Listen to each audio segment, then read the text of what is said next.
Hello there, audience. I'm your host, James Tate. That is Kyle Nilly. Hello, Lily Nilly. And welcome to the Week 7 recap. Week 8. Is it Week 7 or Week 8? It's week 7 recap, week 8 predictions, I think. I Yeah, hope. because in the thumbnail you had Week 8 recap, Week 9 predictions. Whoops. Don't worry, that'll be fixed. You people are not That'll going be to notice a single thing. Ha ha not ha. noticing the difference. So let's just jump straight into that recap portion. Okay, Saints Cardinals. The Cardinals, for a short period, it looked like the game was going to be close, competitive. And in all fairness, Saints Cardinals did deliver in a high scoring affair, just not on what you'd hope. Hmm. Saints threw Dalton threw two back-to-back pick sixes to end the half. Dennis Allen showed no resolve at all, deciding to go for a knee with 50 seconds left on the clock Yeah, and all Dennis. timeouts. Yeah, Dennis Allen's asked the question, what do you do to help his quarterback during halftime to adjust to the Gittle game plan? Dennis Allen said nothing. Nothing. Yeah. And then he tried to excuse it the other day, saying, "Oh, we all know that we're all accountable." I'm thinking, yeah, sure, but you're a head coach. You're not like Dennis Allen seems more like the substitute teacher more and more as the season goes on. Because you compare Dennis Allen to Sean Payton even just last year, right?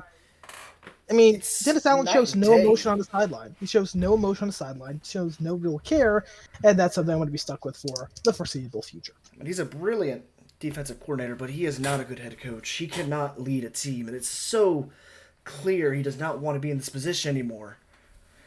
Yeah, and you want to know why I say I'm going to be stuck with this for the foreseeable future? Remember, Sean Payton went 7-9 3 years in a row and did not get fired. So, The Bensons don't fire people just because they are middle of the pack. You have to really fucking suck. and Dennis Allen unfortunately doesn't suck that bad. He's Yet. yet at least. I mean, he can go to the Raider levels. He could. Okay, next. Browns. Oh, yeah, Cardinals are good. DeAndre Hopkins is back. Browns and Ravens. Ravens won 23-20. They almost blew another lead, and if it weren't for a horrible offensive pass interference, they would have successfully blown that lead.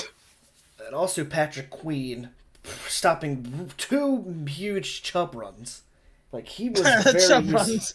Chubb runs. No, Patrick Queen was a very useful guy to the defense. And also just Justin Tucker in general making his kicks. Misses one kick. Browns win this game. Oh yeah. Buccaneers, Panthers. I'm sorry. I mean Panthers win 21-3. Whoa. Hey, what happened there? Not gonna lie.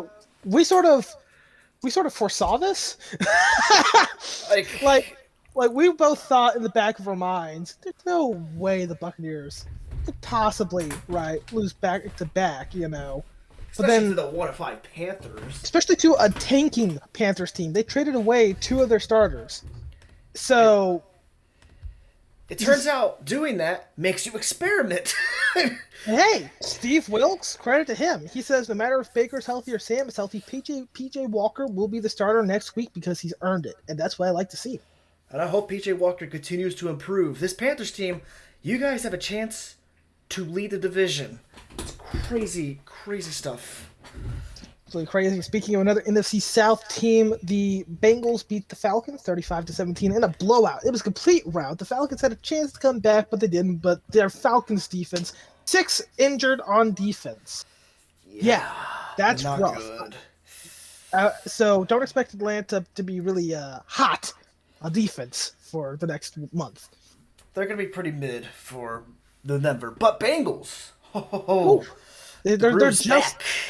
It looks like they're just starting to find it. Hey, did they beat a miserable Atlanta team this past week? Yes, but sometimes it's But all that's what about you're supposed to momentum. do. Yeah, sometimes it's all about momentum, and even beating an underwhelming team by a lot, that starts to turn the gears for momentum. Next up, Cowboys 24, Lions 6. Can we just talk about how great Cowboys' offense is? Still Rough. not good. But the defense, 6 sacks and 2 interceptions. Their defense is gonna carry them into the playoffs because this offense is just awful. They only got moving in the final few minutes, and it's because the Lions were making mistakes. You know what this defense reminds me of just a little bit? I have a The feeling. 2000s Ravens defense. Oh yeah, a really miserable offense, but a defense that can pretty much bail them out because of how low scoring the game is. Now, in all fairness, I think the Cowboys have more talent on offense, and it's going to take a couple more weeks to get Dak fully embedded back to the system after missing a month. But the run game is there. Zeke is there. Tony Pollard, who is a starter anywhere else in this league, is there. Like, you know what we're seeing with Kenneth Walker III? You saw it firsthand. That's what Tony. Yeah. That's what Tony Pollard can be if he just gets the starting nod anywhere else. He is a Kenneth Walker uh, guy, right? They run similar, so I'm hopeful. I don't particularly like Dallas, but I like the talent on the team. Yeah, I mean, you want to say the talent do well, but it's like it's Mike Coaching McCarthy. ownership is atrocious. It's Mike McCarthy and Jerry Jones. We don't want to see them succeed so much. Um, yeah, I think the Dan Campbell experiment's dead. It is. He's not like somebody we do know that has that energy. We'll get to in a second. That is actually, yes, a literal second. Giants 23, Jaguars 17. The day ball train keeps on rolling. This is what would happen if Campbell can't finish games. Not only that, but also this really shows the difference between just really motivating your guys and putting them in positions to succeed. Because Brian Dayball he was an offensive coordinator, he was a quarterback's coach, so he knows how to work one side of the field, but he also has Wink Martindale, who is an experienced defensive coordinator. He sort of lost the tracks there in Baltimore in the final year, but also Baltimore's defense last year had a litany of injuries. Like Oh yeah, 90% of the defense was completely injured. they were hanging on by a string. So that wasn't completely all on him. And Wink Martindale, he's been in the league for a while, so he knows how to work a defense, and this Giants defense proves it. Jaguars are a good team. They're not a great team. They're not a team that's going to make the playoffs this year. Watch them go on a run after I say that. Yeah, let's go But- on the street. But they're not but- as bad as you think they are. Like Doug Peterson has done something for the Jaguars. They're competitive. They have more energy than they did getting blown out by Seattle last year, right? They or losing in upsetting fashion on Thursday Night Football to the Bengals, right after blowing a lead. They have more energy and resolve, and they almost won. They were a yard away from winning that game on the final seconds. Let's not forget. So close, but doing that, stopping that, has brought Giants to the first 6-1 record since 2008. That stop right there brought history for them. Another thing to mention on Brian, because he's really helpful to Daniel Jones. Daniel Jones is really starting to find himself. They're starting to find that pattern with Daniel Jones, minimalizing, his mistakes, having him run the ball. He ran the ball a lot this game, and throwing the ball as well. There's a good balance there with Daniel Jones that's starting to really be useful. I think if given time, Daniel Jones can start to be the quarterback that everyone probably hopes he can be.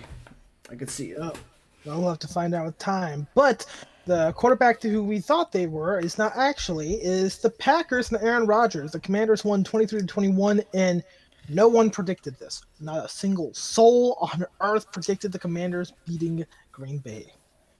But somehow Taylor Heineke, whatever you want to call him, he did it again.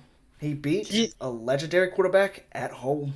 Last year it was Tom Brady. This year it's Aaron Rodgers. Honestly, I'm of the belief just start Heineke. Even if it falls off at some point, at least it tried something different.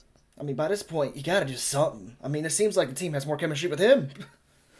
Now, speaking on a team that is actively doing something, that would be the Colts. After their 10-19 defeat to the Titans, Matt Ryan has officially been benched in favor of Sam Ehlinger, the former Texas standout, who famously said all the way back in 2018 that we're back, and they indeed were not. We'll see what happens. Titans, when it seemed like from the score, it looked like they found themselves again, but Jesus. They did. Their only touchdown all game was a pick six. If that pick six doesn't happen, they still win, but it's like 12-10. They already lose. I mean, Matt Ryan threw his 9th interception before he got hurt. That's just depressing. Yeah, you hate to see legends come out this way, but also screw it. Okay, Raiders beating the Texans 38-20. The score is a little deceiving. It was much closer going into the fourth quarter, but then the Raiders started. They started. Josh Jacobs woke up. They started rolling more. In particular, Josh Jacobs scoring 3 touchdowns in this game. Also, I'm not too sure if I mentioned this, but my game of the week is Jaguars and Giants. Oh yeah, we're both about to mention that. We'll see it on the screen. So You'll see on the screen. But no, the Raiders won 38-20. The Texans just looked like a defeated team. After Davis Mills threw that last interception, it ended up being a pick six. Only like two guys were running after him. It was a wide receiver and the offensive lineman who flopped. I think we could confirm Texans are a bad team. Everyone else is undecided, but Texans, they're shit. I think that can be confirmed. I think the team seems to just have completely given up. Lovie Smith doesn't really seem to know. I hate to say he doesn't know what he's doing since he has been to Super Bowl before, but he doesn't know what he's doing with this particular team. It sucks to suck, but And here's the thing: we knew the Texans would be in this position. They had no identity. Davis Mills, I sort of liked him at first, but clearly he's not their quarterback. They're slowly starting to fix problems. The secondary looks a little bit better, but the pass rush, the front seven just looks bad. The offense looks bad. It looks bad all around.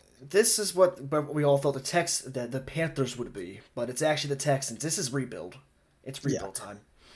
One team that definitely isn't rebuilding that we thought they were is the Jets, beating the Broncos 16-9. While the win is not as impressive, there's also a reason for that. Breece Hall did tear his ACL and he will be out for the season. But if I'm correct, Jets got a trade with the Jaguars, and now they got James Robinson. Yeah, James Robinson, which is huge. James Robinson. Yes, which is huge for the Jets, because if they lose, because Breece Hall is like a really great rookie running back, they'll be fine. Robinson is a natural veteran running back, so he'll be fine. Another thing is, Melvin Gordon, after pouting and crying on Monday Night Football, has made his return, and he did jack shit. I didn't see a single highlight of him. Gotta be real with you. I didn't even know he ran. I don't know why Hackett thought it was a great idea to put him back on the field again, but here we are. Hackett, yet again, not scoring touchdowns. This proves that it's not just Russell Wilson who is a problem. The Still is an issue. Problem. The entire team, besides the defense, is a problem. I feel so bad for this defense. If they had a competent offense, they could likely be undefeated right now. Even if they had Brock fucking Osweiler, they could be undefeated at this point. But they're struggling, and it's not the defense. It's all the offense. They cannot move jack shit. But also, that's a credit to the Jets' defense. Jets' defense is really young and great. But still, fuck. I don't even know what to say. But to be fair, they are moving better with Brett than they are with Russell. Surprisingly so. Next up, Chiefs beating the 49ers 44-23. Yeah, this game got clear out of hand by the third quarter. It was much closer going into halftime. At one point, I thought this was going to be the game of the week. Was wrong. Way off. And also, just on the note, Kelsey was only 2 yards away from having all three Chiefs receivers having over 100 yards. That's... Damn it, Patrick. Whenever I want you to stat pad, you don't do it. You don't stat, especially on Kelsey? Wow. Well, now we know your true loyalties are to Juju Smith-Schuster tick-tocking with your brother. I mean, really, this game was actually close until the final 9 minutes. That's where it really got out of hand. But prior to that, it was a really good game. But 49ers need this bye week aggressively because holy crap, the injuries. Run CMC made his debut in this game, and nothing changed. He was really great, but the rest of his team was really underwhelming. Pretty much, CMC was great for the first quarter, then the rest of the team let him down, which caused CMC to digress for the rest of the game, which is not good. I mean, it's hard for a running back to get the ball whenever you're down by 10. I mean, you got what you got to do. 49ers, take this bye week and do something to your players. Yourself. Do something. Speaking of a team that did fix themselves, it's the Seahawks winning 37-23. Chargers. J.C. Jackson's out for the year. And Mike Williams is out for the foreseeable future. But Keenan Allen's back. Yay! Until he gets hurt again. Not so yay. I'm not going to really say much on this game. There's nothing really to say about it. I mean, I'll say my stuff that needs to be said in this game. Also, DK Metcalf is hurt. Oh, boy. Geo Smith, yet again, balling out. That INT is not his fault. That was a deflection. And let's be honest, deflections don't really count.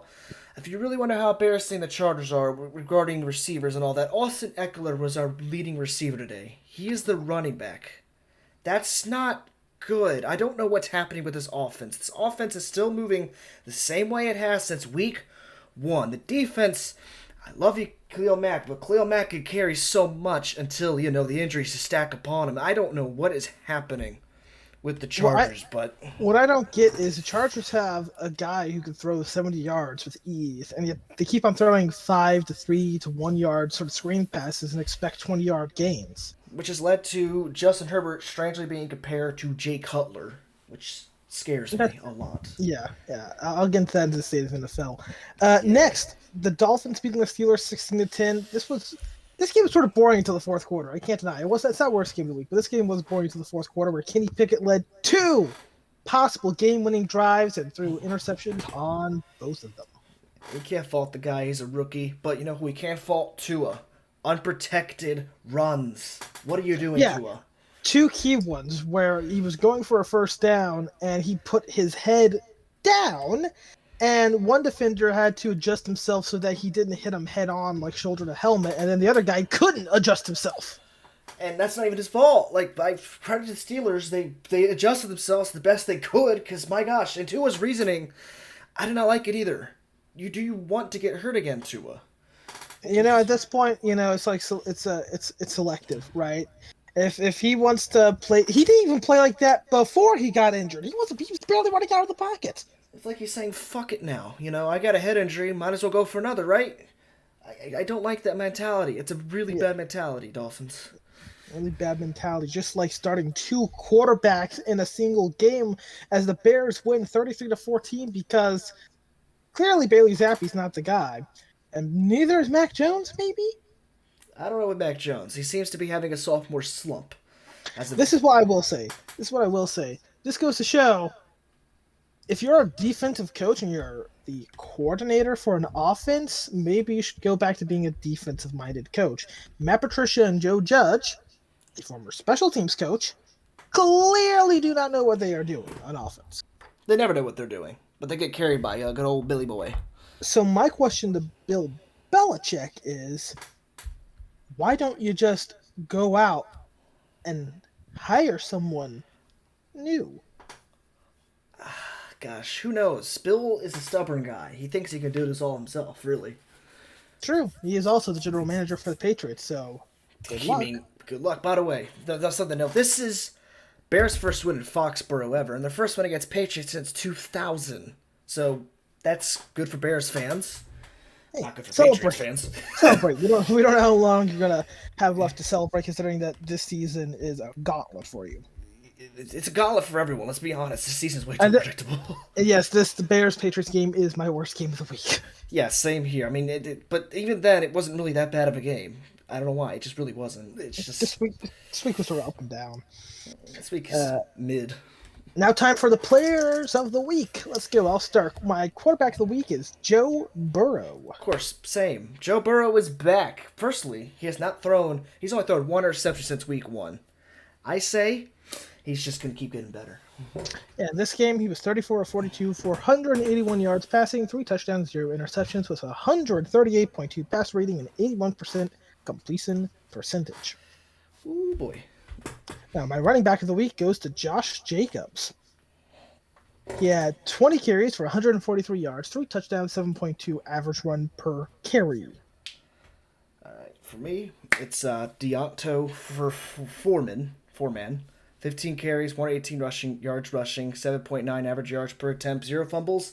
Why I pick him is that so much pressure to see Metcalf go, and you light up the Buccaneers kind of, I guess Buccaneers have a decent defense, but still, he had a lot of XP. He got more yards per attempt with less carries, too. Yeah, that is very impressive. Yeah, that's my running back of the week. Now, my wide receiver of the week is Tyler Boyd. He got 8 receptions, 155 yards receiving, 1 touchdown, 19.2 average yard per reception. Very impressive. Oh, yeah. And now my defensive player of the week is Roquan Smith. Same here as well. only one that won for his team. How long is how many times has Roquan Smith appeared here? This is like his second or third appearance now as defensive player of the week. He has 8 solo tackles, 4 assisted tackles, 1 sack, and an INT. I mean, look at those stats. He deserves it. He is going out there and carrying. Good for him. Oh yeah, definitely good for him. Now we're going to move on to a little corner over here. Hey, it's a gold corner. Let's see what I have in store, starting off with college. Okay, some changes have occurred. Let's start off with number 25. Starting it up, South Carolina finally getting ranked after beating Texas A&M. NC State is up at 24, up only one. Kansas State down after losing to TCU in shocking and depressing fashion. Oof. Illinois is up to 22. LSU gets back into the rankings just barely, going up to 21. North Carolina is up at 20. Kentucky is 19. Syracuse down to 18 after they blew a lead to Clemson, who, in all fairness to Clemson, had to put in their backup. Yeah, Syracuse, you blew that. 17 is Tulane. 16 is Utah. 15 goes UCLA after losing in Oregon to Oregon. 14 is Ole Miss after an embarrassing defeat to LSU. Yeah, they got big damage on them. Oof, not as bad as Kansas State, though. Oh, yeah. 13 is Cincinnati, moving up in the rankings. 12, Penn State. 11, TCU. Ooh. 10, USC. 9, Wake Forest. 8, Oklahoma State. 7, Oregon. 6 is Bama. 5, Tennessee. And the 4 is Clemson. 3, Michigan. 2, Ohio State. And 1, Georgia. This will be the first week where most of the top 5 does not change at all. Yeah, That's impressive. I mean, Ole Miss was my number 5 last week, and they're now no longer in the top 10. So they deserve it. they blew that shit up. now let's roll over to the NFL. Number 32, the Lions. The Dan Campbell biting kneecaps no longer works. 31, Broncos. Let's ride. Let's ride 30. 32. Yeah, 30 is the Jaguars. Whatever. 29 is the Browns. Also an whatever. 28 is the Texans. Yeah. 27, the Saints. All I feel is pain. 26 is the Bears. Yeah. 25 goes to the Steelers. Can't spell Pickett without pick. 24 is the Raiders. 23 goes to Atlanta. You belong in hell. Why are you still here? 22 is the Buccaneers, who... How? How did they... How? The entire NFC South is not in my top 14. No, but they're all together in this little group right here. Most of them are. Because number 21 is the Panthers. Clearly the best NFC South team, as we all predicted. 20 goes to the Colts. 19 is the Commies. 18 is Arizona. All I feel is, as I said, pain. 17, Patriots. 16, Green Bay. Yeah, I like to see them down there. 15 is Miami. You're not good enough to make it further. And similar to that Super Bowl, the 49ers are ahead of you at 14. 13, Chargers. Wait a minute, that's unrealistic. Wait a minute, Chargers, Dolphins, 49ers? 2 different Super Bowls? Oh, damn it. But at least we're better than 49ers. Yes, barely. 12 is the Rams, and technically if you counted, the Rams... are the better LA team. And also, I was trying to put a Bengals connection there, but there's no connection between Rams and Bengals. 11 is the Seahawks, making a jump all the way almost to the top 10, where number 10 spot belongs to Baltimore. 9, Bengals, Joey Brr. 8, Cowboys. Wait, I feel like I could do that better. Joey Brr. There we go. 7, Jets. 6, Giants. New York team sticking together. 5, Titans. 4, Chiefs. 3, Minnesota. 2, Buffalo, and 1's Philadelphia. And I just noticed the 3 top teams in my ranking all over on bye week. So it really shows that none of these teams have stepped up. Yeah. So yeah. Sons of bitches. Yeah, that's all for my ranking. Now we're going to go to a little conversational to the state of the NFL. I'm certain Nilsson has the standings up. Of course, you told me to. And plus, there's plenty of room to talk about this. They're only 24 minutes in, so this could be talked about for a good bit until predictions. I think the biggest thing of the state of the NFL right now is The two teams that no one predicted prior to this season to be great. The Giants and the Jets. Giants sitting at, well, as you can see, 6-1. The Jets sitting at 5-2. New York, as you said in the rankings, standing together. I think what also sort of shocks me a little bit, and I might talk about the Jets. I was going to talk about the Giants a little bit first because people are like, that's the team that everyone's discrediting. Because everyone, and something I've noticed, everyone is so quick to judge a team whenever they're underperforming, like the Packers, the Lions, the Bears before the Patriots game, and everyone's so quick to like say, okay, this team is trash. But whenever a team does better than what they expected, it's all of a sudden okay, right? This team, they're not the record. There's a classic Parcells quote: "After a while, you are the record. You are what the record says you are." And Right? Giants And proved that. They are. I mean, they speak that. Are they beating, teams that they probably, shouldn't? Like they probably should have lost to Green Bay. But the Green Bay Packers right now are completely dysfunctional in every regards. To from offense, defense, to special teams, to coaching, to quarterback, to running back, to there's no communication between any of them. But they The took passive aggressive advantage of play. that. Other Giants coaches would not have taken advantage. They took advantage of those issues and adjusted. Something that the Giants do a lot, might I add. They adjust. They also took advantage of the Titans' incompetence to score in the second half, which is still going today. Yeah, I don't even know how Titans are 4-2, but here we are. Like, if you want to look at a team that's not the record that they should be, look at Tennessee. They beat a Jaguars team. Was it on the 1 yard line? Yeah, but they did that. Another Giants team would have let that pass go. And, I just think of Energy that here. one. I just go back to that one Jets Raiders game from like 2 years ago where the Jets gave up a last second touchdown to the Raiders. Yeah, I remember that. Jets literally had it all in their hands right there, but that was Adam Gase. Let's be fair. Yeah, that was Adam Gase. But like I'm saying is, a less competent coach would have let that game go. Brian Daboll, he is what we all thought Dan Campbell was. He's a great motivator. He's a great team-based head coach, but he also puts guys in positions to win. He put Daniel Jones. He's scheming the offense into Daniel Jones straights. Daniel Jones is not the greatest passer of the football. Let's just be completely honest with that there. And Brian Daboll knows that, and Daniel Jones knows that too. What he is better at than 90% of the NFL is using his ability to escape the pocket. Is he the best at it? No, but he can do it better than most. You don't see Kirk Cousins running like that. Aaron Rodgers no longer runs like that. Tom Brady sure as shit doesn't run like that. Any of the Saints Ever. quarterbacks don't run like that. The only guy, he's not a playmaker, but he's someone who can escape danger long enough to either run downfield or keep the play alive. And that's what Daniel Jones' strength is. And the way I see it, considering how, Dayball helped Allen go into his true form, I think the same could happen with Jones. The potential is there. I can see Right. a great quarterback right there. It's just a matter of taking time with it, and Jones has improved a lot, and I could see it being possible. Not this And season.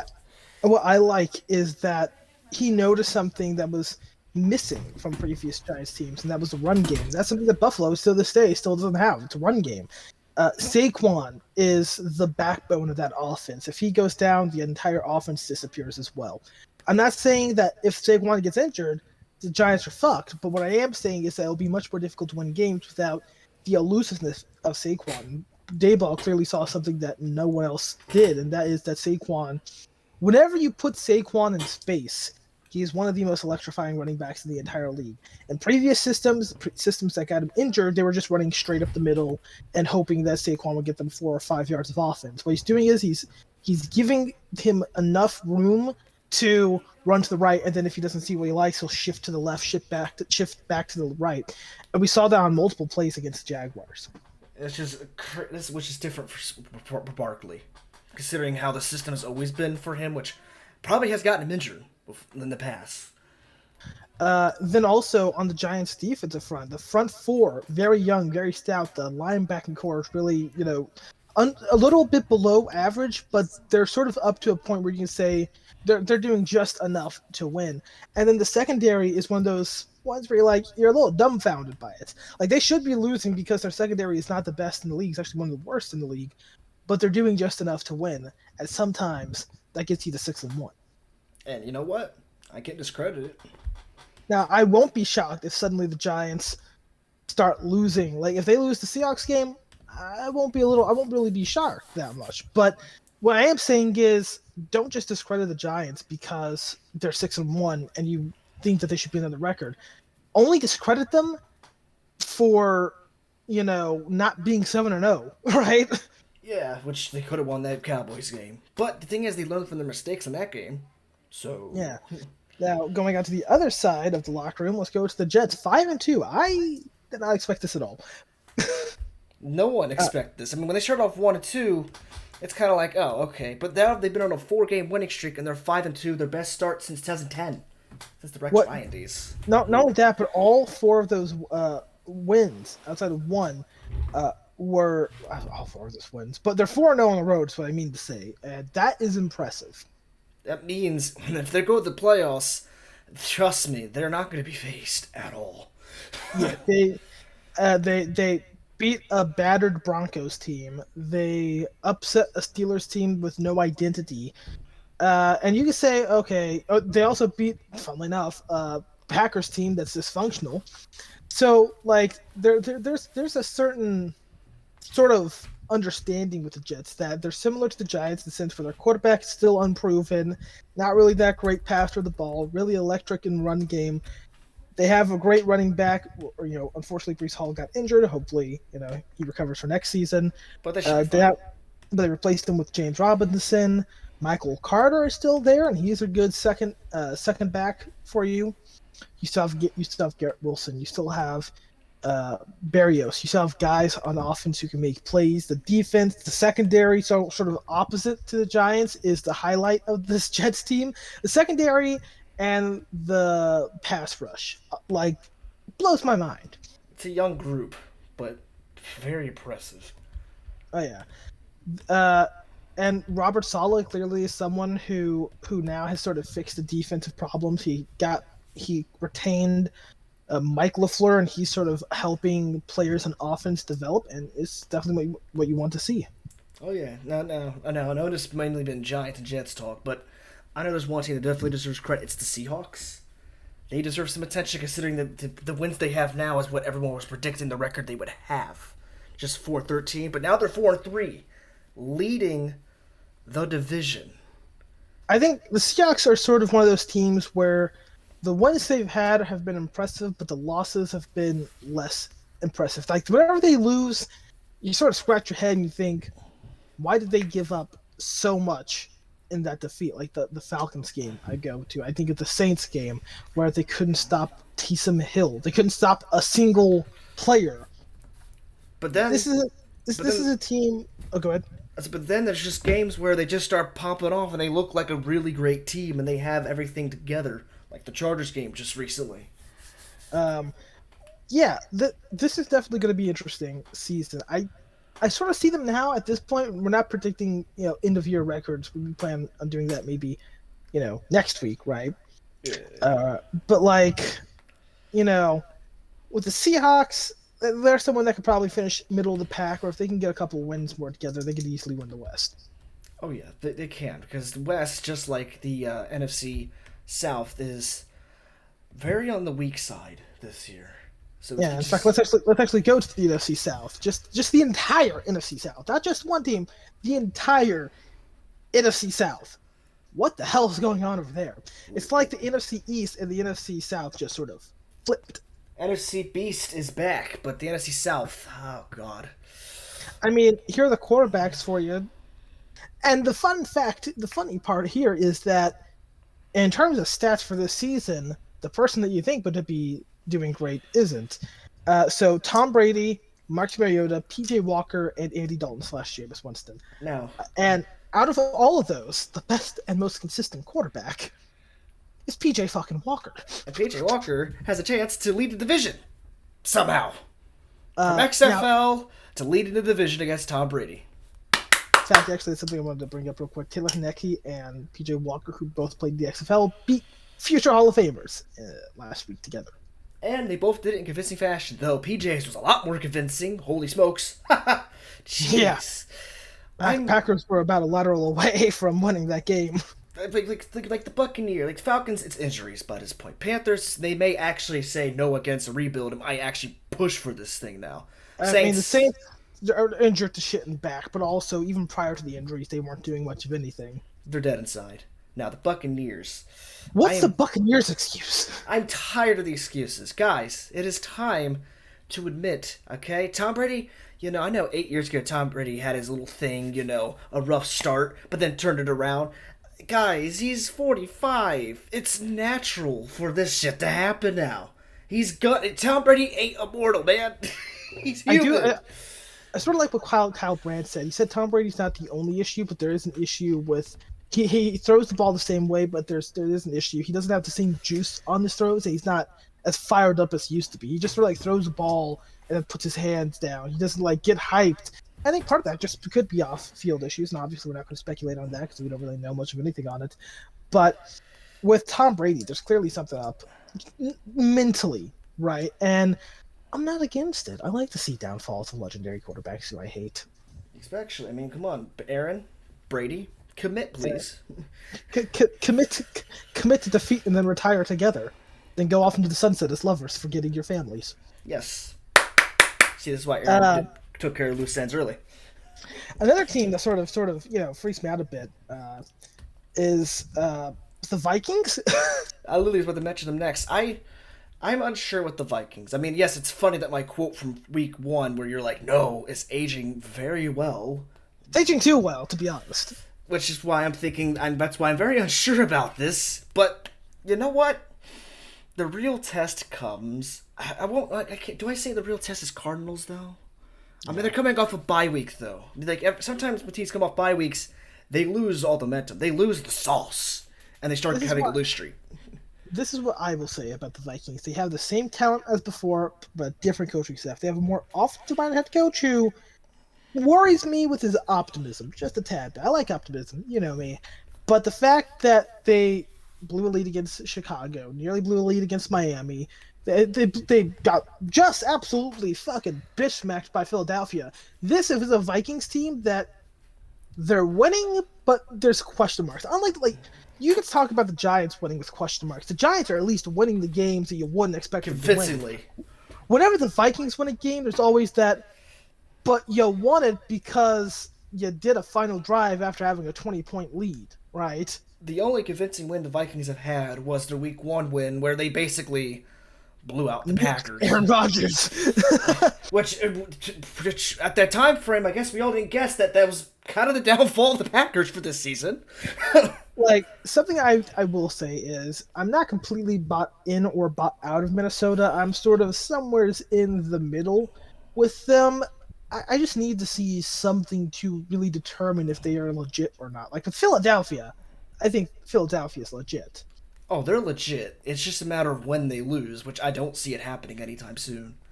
Their defense is really damn good in the second half.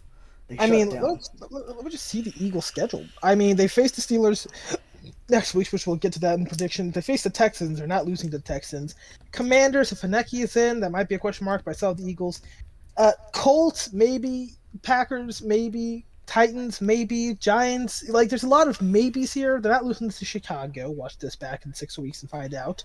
Yeah. If I'm right or wrong. Cowboys, with Dak there, maybe. Saints, they're definitely not losing to New Orleans. And they always beat the Saints for some reason. And again, Giants, once again, like come back in a few weeks and see if they're still the team that we think that they are. This is a team, very much so, that is really, really strong. So it's just a matter of stop slowing down the second half. That's going to bite them really aggressively. Now, staying in the NFC East, right? Let's go to the Commanders, and I mean, there are two games who basically are ruining the NFC East's great record. Essentially, but now they're almost like redeeming themselves. If they get back to 500 next week, NFC right? Beast. Yeah. I mean, hey, but like I think, as I said, I honestly believe they should just stick with Heineke instead of going back to Carson Wentz. Nothing against Carson Wentz; he seems like a good guy, but the dude clearly doesn't have He's a shitty football player. Yeah, thank you. I'll be more harsher. Fuck him. Also, something I just noticed, I'm looking at the standings here, and it also gives the stats. The Commanders have 125 points scored on offense. They've given up 156 points on defense, and yet they're Yeah. 3-4. Never that 2019 defense that was so good, or was it 2020? No, it was It was 2020 2020. Steve. Yeah, that's fallen. That's Very. yeah, that's dead. That's dead. Now let's go back to the AFC just a bit, and I want to touch on the weirdness that just is the entire AFC North. I'm happy with this though. No Steelers leading the division. It feels at peace for once. Ravens and Bengals are tied for first. The Ravens have the tiebreaker over the Ravens, Steelers, Ravens, Bengals. You're used to Ravens, it. yeah, we're used to it. Ravens and Bengals are tied for the division. Ravens have the tiebreaker. Both these teams are similar. Weirdly enough, like they both have well, the Ravens have a quarterback who's running off of a franchise tag in Lamar Jackson. The Bengals have a couple more years until they have to worry about Joe Burrow's situation, and even then, I think they'll pay him. This is sort Or of a better. situation that right now the Ravens are suffering through a will they won't they situation because Lamar Jackson was the money that for some fucking reason Kyler Murray got. And I, that's and look and at here's the Kyler thing, Murray. I'm not saying Lamar Jackson doesn't deserve that money. I am questioning why the fuck Kyler Murray got it, considering he's only been in one playoff game and got shut the fuck out. And look at Kyler Murray now. Dude's worried about his stupid Call of Duty instead of the game. He strong armed a desperate Arizona team who finally tasted the playoffs for the first time in forever, and look where they are. They are at the bottom of their conference. Way to go, Arizona. He spent all that money that could have been useful to help the team. Picking up free agents not named Robbie Anderson. Who did nothing in the Saints game at all. Like, one pass went to him as far as I watched. it's just, gosh. I mean, the Cardinals will be good. I mean, they have DeAndre Hopkins. I see them getting back to 500. Not soon, but by the end of the season. Of course, DeAndre Hopkins can Um, carry a whole team just for the Texans. yeah, like the Ravens, they suffer through a first half, look like they're going to blow the team out that they're facing, and then second half they start choking like it's the Super Bowl 52, right? 51. I mean, it's impressive that they have a winning record. You know, they should really, either they should be like, what is it, like 6-1-7-0? 6-1-7-0, 5-2, but the 4-3, which is still good, and lead a division, but they got to step up because they just barely escaped out of that Browns game. It feels like the momentum's starting to shift more to the Bengals' favor, and as I said, the entire NFL is based off momentum. The Bengals are more their stocks raising a bit more. I mean, the Ravens have the Buccaneers next. Once again, we'll get to that in predictions. So I wouldn't count them out, but the Bengals feel like a more Complete complete team. team in terms of from quarter one to quarter four than the Ravens do overall. They do. Good defense, And good offense. I guess now we're going to look at the AFC West here real quick. Uh, Chiefs are the Chiefs. Nothing really much to say about them. We expected them here. Bills are the Bills. They're in the West, but I gotta mention them as well. Chargers. Oh, like I'm sort of upset with people being disappointed by the Chargers because like there's all these expectations. They're still 4-3. If they were in the AFC North, you wouldn't be complaining. Yeah, but we're in the AFC West and we suffer. So The Chargers are going to be facing a tough road ahead. They are injured to hell and back on both sides of the ball. They also suffer with an offense coordinator who has zero confidence in Justin Herbert's arm. They also suffer through expectations as well, and also Brandon Staley's inconsistent aggressiveness. if we somehow make the playoffs in spite of them, I'll be happy. Yeah, Raiders are on the rise. I'd expect them to get back to 500 shortly. Broncos, Don't expect them to get back to 500 anytime soon. I'd be They shocked if they win 3 more games. They still can't score touchdowns, and they still can't get past 16. Again, That's the magic number. That's the magic number. literally, it's either 9 or 16. You guys just cannot. I don't know what is up with the Broncos. This team is a disaster. Remember, they were one of the Super Bowl favorites. As soon as they got Russell Wilson, they should be the T position right now. They're not. But I mean, there's a lot. At this point, if you're the Broncos, and I'll ask you this much: if you're the Broncos, would you, at the end of the year, just say "fuck it" and hire another head coach, and in hopes of fixing the team, or would you stay with Hackett for another season for consistency and try to see if you can fix it? If you guys do that, go right ahead. I'm not complaining. I mean, do what you need. Well, no, I'm saying if you're the Broncos owner, I mean. Oh, honestly, if I was the Broncos owner, I'd fire Hackett. He has proven he's a god. We're 7 weeks into the NFL. Nothing has changed with this Broncos team. Hell, even the Texans have tried to change something. Broncos have changed nothing at all on offense. The defense is still carrying them. They've stayed in all these games because of that defense. They should be getting blown out right now. Every game. That is true. I also just looked at the time. Man, we're over. No, Yes. I mean, I'm not rushing yet. That was the final topic I want to talk about in terms of the state of the NFL. Now, let's go and move over to Week 8 predictions. Kyle, take it from the top. Predictions. So we start off Thursday Night Football with the Ravens versus Buccaneers. God, please spare us a good game for once. I'm going to go with the Ravens in this game. Too much momentum. I'm going to go with the Ravens. One of the things the Buccaneers suffer from the most is stopping the run game, and the Ravens do the run game better than no one else. Oh, yeah. Next, we have Broncos versus Jaguars in, it looks like to be London. And guess what? Jaguars may have had the last, rough few weeks, but it's not as rough as the Broncos because Jaguars have proven to be a good team. I see the Jaguars defeating the Broncos in London. I see the same way, but for a different reason. I see the Jaguars winning because they're refreshed. They're good at London games. The Broncos are a West Coast team. They're not used to the UK time. Good, fuck them. Next, we have Dolphins versus Lions, and Tua's back. Dolphins are more complete. Dolphins are going to beat the Lions. I just don't see Lions recovering after last week. There's no way. They just lost all that momentum on offense. Dolphins don't have kneecaps. I'm picking the Miami. Next, we have Panthers versus Falcons, a game that's really important now all of a sudden because the Panthers win. Who would have thought this last week? Like, if Ravens win on Thursday Night Football, this is the game to look out for. And guess what? You best believe it. I picked the Panthers to beat the Falcons. There's too many injuries on the Falcons, but Panthers, they got heart. They got heart. And I respect it. I'm also picking Carolina. I have a belief that if Carolina passes the football, they will win. Oh, yes. Next, Cardinals versus the Vikings. And here comes a big upset.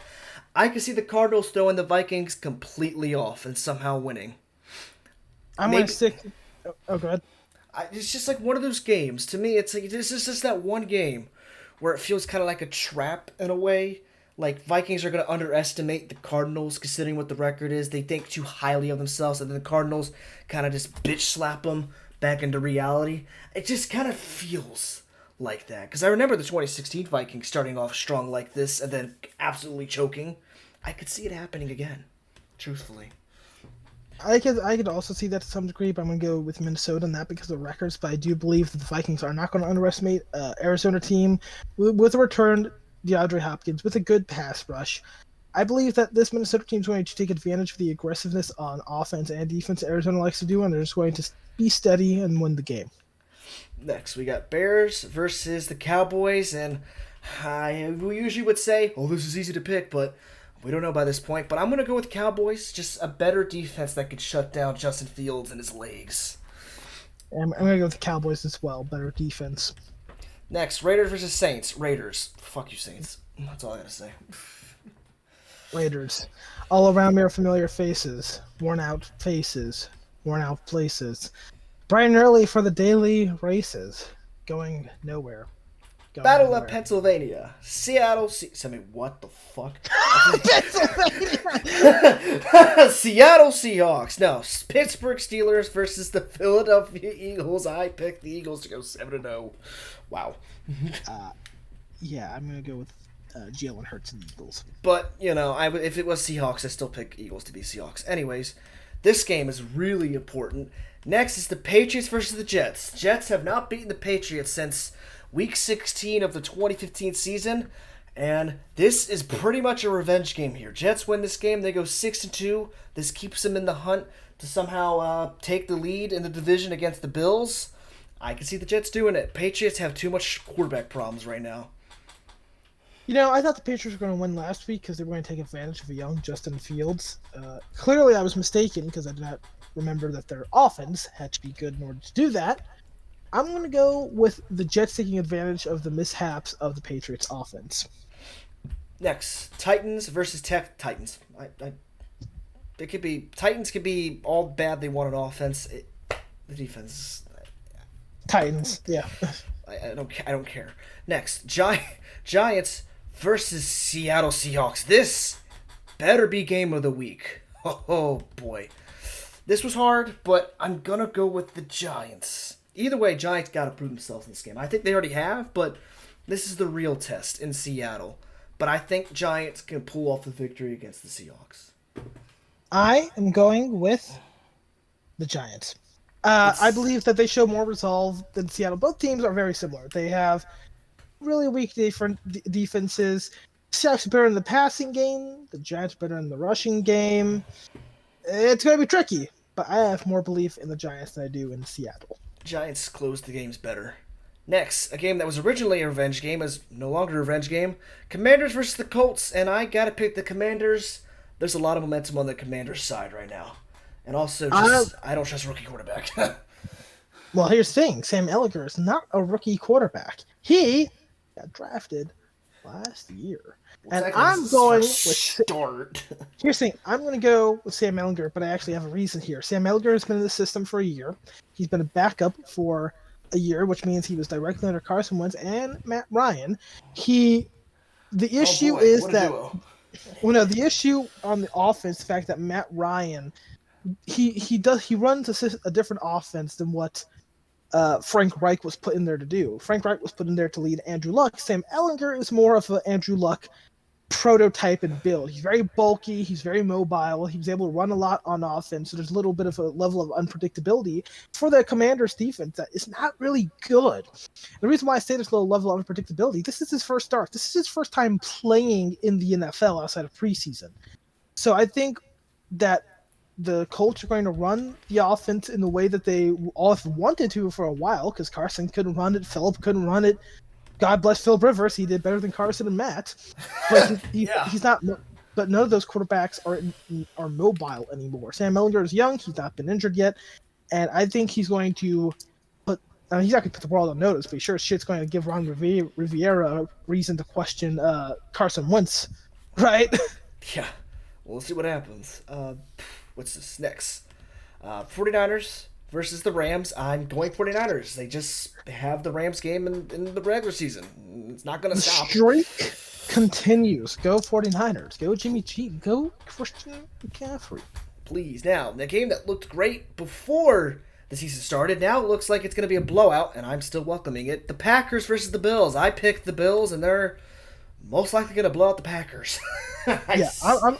I'm going Buffalo, and the funny thing is, these two teams are very similar in terms of they're both dealing with injuries to some extent. But the Bills, even though they're got stronger, even though the Bills are dealing with injuries, they have better leadership. You notice that on defense, they have Von Miller leading that group. You have Josh Allen leading the offense. They just feel like it's more literally the two opposite sides of the NFL. You have one side that is completely dysfunctional.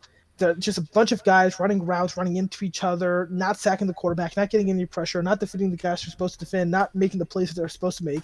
And then the other side, you have a well-oiled machine that even if something gets missing or something breaks off, you just slide in another gear in that machine, and it keeps on running the way that's intended to. I'm going with Buffalo. It's like a college powerhouse versus an FCS team at this point. Next, Monday Night Football, a game I do not give a fuck about. The Bengals versus the Browns. I pick the Bengals. I hate to say this because the Browns are not what the record says they are. They're not 2-5. They're actually a really competitive team that could be like 2 more wins right now. But the Bengals, and yet again, the word momentum is on their side. Ohio, Seahawks versus Browns. Whoops, I mean, Bengals still beat the Seahawks. Bengals still beat the Seahawks. True. I'm going with this. It's funny enough. We have a Battle of Pennsylvania and we have a Battle of Ohio in the same week. Can't say that's happened before. And somehow they picked Battle of Ohio for Monday Night Football. Actually, I don't blame that choice. It could actually be a good game. I'm going with the Bengals here. I believe that, as Nilsson put it, momentum is a hell of a drug, and the Bengals are sniffing it like glue. So I think that really wraps everything up. And I guess the last message is don't do drugs like AB.